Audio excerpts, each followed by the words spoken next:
you're certainly sympathetic towards utilitarianism or consequentialism, but um, we just read Sharon Street, a couple of weeks ago, we read Sharon Street on um, evolutionary debunking arguments against objective moral truth. And the basic argument is that if morality is objective, then we've got no idea what the moral truths are, because our evolutionarily shaped moral sensibility is indifferent to objective moral truth. It doesn't care about what the moral facts are. So we have no reason to think, at least according to Sharon, um, that our moral beliefs are anywhere near close to the truth if morality is objective. And I know you have some kind of sympathy with that line of thought, but of course, if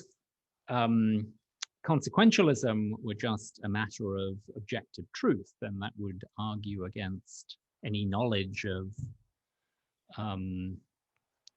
the moral facts. We couldn't trust our rational judgment that in the switch case it's permissible or maybe obligatory to flip the switch. So where do you stand exactly on these So moral debunking arguments? so first I'll say I'm actually not a moral objectivist. I kind of want to be a moral objectivist, but I just can't be. But it's not because I think that, any beliefs that we have that we arrive at through our brains, which were shaped by evolution, uh, can't be objectively true. So I don't accept that generalized argument. Instead, it's more that when I look around at all of the things that could be the truth makers for moral claims, I don't find any of them compelling. And so I'm sort of what I would like to believe is that, not only is there moral truth, but my particular moral values are in some sense grounded in truth. But uh, I can't go that far despite my wanting to. But on the evolutionary argument, I haven't actually read Sharon's famous paper on this, so I can't. This isn't necessarily a criticism of her. She may have uh, good responses to this, but at least the general shape of the argument, what I would say is it really depends on the details, right? So we use our brains to do math. We use our brains to perceive things like objects in our environment and to learn things like, the age of the earth and the universe and just, even the existence of other Right, humans, right? right. I don't want to say that nothing we believe is objectively true because evolution doesn't care about objective truth. What I would actually say is evolution is ultimately selecting for us to reproduce, to spread our genes.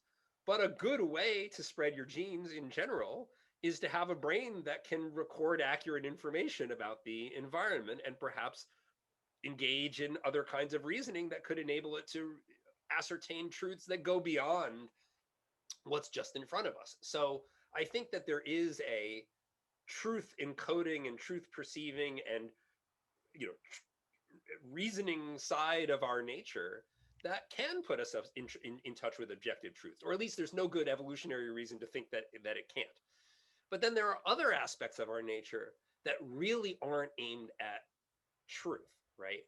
And so the question is are our moral beliefs, are they, our moral beliefs like our beliefs about, the existence of dinosaurs in the past and things like that, they're all products of our brains which evolved for through evolution, which places, you know the spreading of genetic material as its highest value. So is morality more like just, ordinary beliefs about the world, or well established scientific beliefs, or beliefs in mathematical truths that have been well established, or is it like something else?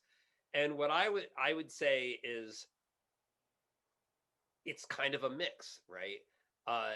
That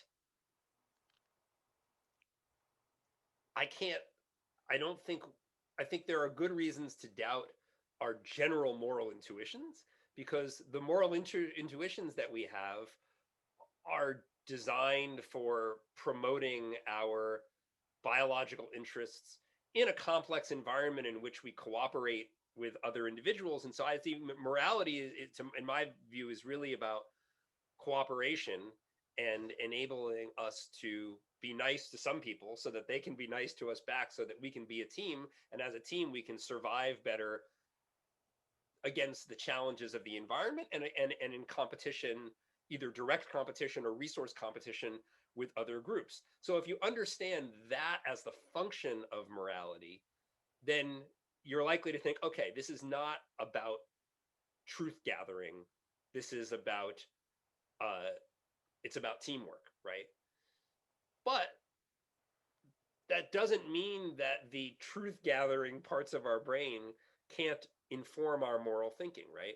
So what may happen is, naturally we care about some people. We care about, parents care about their children who carry their genetic material forward. And then we care about our friends and the people in our community because we, reciprocally help each other and survive better, right? And changes in technology and culture can expand that circle, as Peter Singer said, right? And then the thinking parts of our brain might say, okay, but why should we, now that I already care about some strangers because they're part of my cooperative collective based on religion or nationality, why shouldn't I care about all people? Why shouldn't I care about the well-being of animals? Why shouldn't I care about, aliens who might visit us at some time in the future? And so we can take our reasoning capacities that try to make our beliefs consistent, right? And that can perhaps make us question our certain values, right? And as a result, we might end up reshaping our values in a way that actually go against the original evolutionary imperative. So my favorite example here is birth control, right? That humans have desires that incline them to reproduce, right? But we also have other things that we want, right?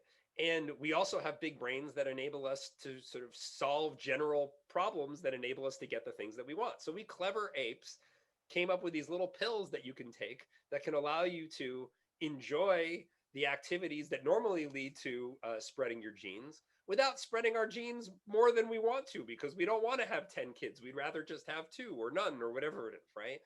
And so with birth control, we've essentially done is we've used the thinking, reasoning parts of our brain to sort of halfway outsmart the part of our brain that wants us to just spread our genes. And when I say part of my brain, I'm talking figuratively. It's not literally just like a place in your brain. And in the same way, I think that what we can do with morality is use our thinking and our reasoning to take what makes sense in our moral thinking and try to make it consistent and ask, okay, well, what's a moral view that's really consistent? And what's a moral view that everybody could have and that we could all live well with, right? And it's that kind of thinking to me that leads to utilitarianism, which I prefer to call deep pragmatism, because I think that better captures what it's like in real life. But that doesn't mean that it's the moral truth. It's sort of taking certain aspects of human values, thinking about them, understanding them, and restructuring them in such a way that some of our values go by the wayside, but some are retained. And so it's a more coherentist kind of view, if that term is familiar from epistemology. I'll leave it at that. No, great. Yeah. So just on Sharon's argument, I think you're more in sympathy with her than you might have let on. But then on the other hand, you have something of a reply to her. So she, of course, she does draw a very sharp distinction between, say, perceptual beliefs about our immediate environment we get through perception, and moral beliefs.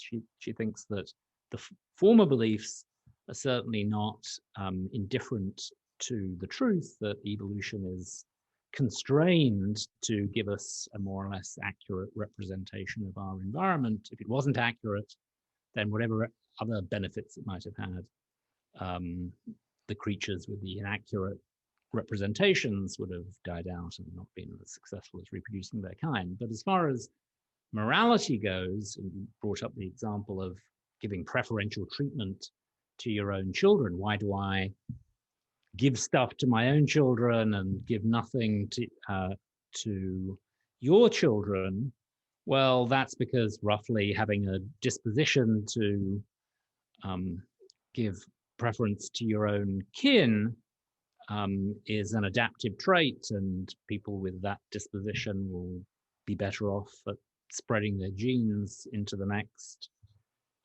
generation. Whether or not I ought or I'm morally permitted to prefer my own son over your son is irrelevant to the explanation of my having that disposition.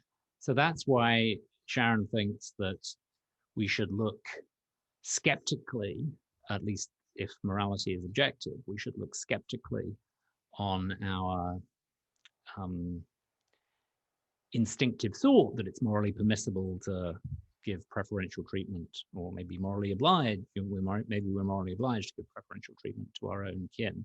And I think you have some sympathy with that. It's just Yeah. that you Oh, think absolutely. that this is psychological, emotional noise, which we can learn to ignore. And when we do ignore it, a better system of morality, namely consequentialism, comes into view. Well, I Is wouldn't that roughly right? with some important adjustments. So I don't think it's plausible to have, to ask humans to ignore the special value that they place on their own children, right? And, I think a lot of people would just say, if you want me to just be, to treat my children as if, no differently than I treat strangers, forget it. I'd rather just be immoral, whatever that means, right? Um, and my view is, look, this is the species that we are, right? There are certain aspects of our being that we have to take as more or less given. But the question is, what what do we do at the margins, right? I may not be at all interested in, not having children, or, devoting my resources entirely to others, but I could say, look, what's more important, like buying another round of fancy toys, for my kids that they'll play with once and then get sick of, uh, or I could use that money to provide much needed food and medicine and educational opportunities for poor children on the other side of the world, right?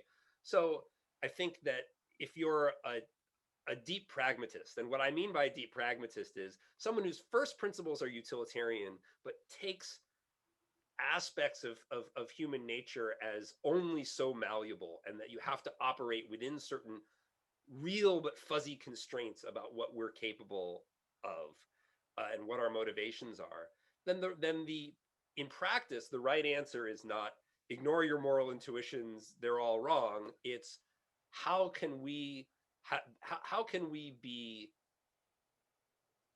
a better species without transforming ourselves into beings that are just not us, right? Um, and so to me, that's the challenge, right? But look, but one way to put it is, if I were a god looking to create a new species, and I had a choice between a species that, is kind of like humans, where people will treat trivial losses to their own children as more important than, you know devastating losses to the children of others, or creating a species where they all love each other equally, and they all promote the greater good. If I were a god choosing a species from scratch, I would choose the latter species, right? But I'm not in that position. I'm a human immersed in humanity, right? And so to me, what it means to be a utilitarian in practice is not to say this is the objective moral truth, or give up on all of your non-utilitarian values. It's how do we move things in an overall better direction? You know, whether or not it makes sense to say there's a moral truth kind of depends in some sense on practical purposes. So you've done research on, philosophical research on how we should think about things like color, right? Yeah. And if you asked me, like, do colors really exist? I would say, well, there's a sense in which they really exist, right? And if I were a witness in a trial, and and someone says, was there a blue van parked outside the bank at 3 o'clock? I'm not going to say no because colors don't really exist. Like, for practical purposes, I can say, yeah, there was a blue van there, right? Um, but with morality, the practicalities of objectivity are quite different, because we don't all see the moral colors in the same way, right? Um, so I guess I'd say, yeah, I'm agnostic, and at the ultimate metaphysical level, I'm really skeptical about moral realism. But for practical purposes, I'm not sure that I really need to operate very differently from at least a certain kind of moral realist. Right. I mean, you could be a moral realist and a consequentialist and agree with you that the implications of consequentialism for our day-to-day lives are not, in fact, as extreme as, say, Peter Singer suggests that they are, simply So because we Peter have actually certain. agrees. Peter actually Oh, he agrees does. with me about this, but I that's not see. how Okay. people think of I see. Peter Singer. But But part of the why point is that we have right, certain psychological limitations. So right, maybe in the abstract, I would be doing more good if I went off to left my family and went off to some other country and helped out the poor or something. But in reality, given my feeble nature, I'd just be right, sitting in my tent all day, being completely miserable and being a total drag on the project. right, yeah, So even from a purely consequentialist point of right, view, I yeah. shouldn't be. If you're a good consequentialist, you take human nature into account.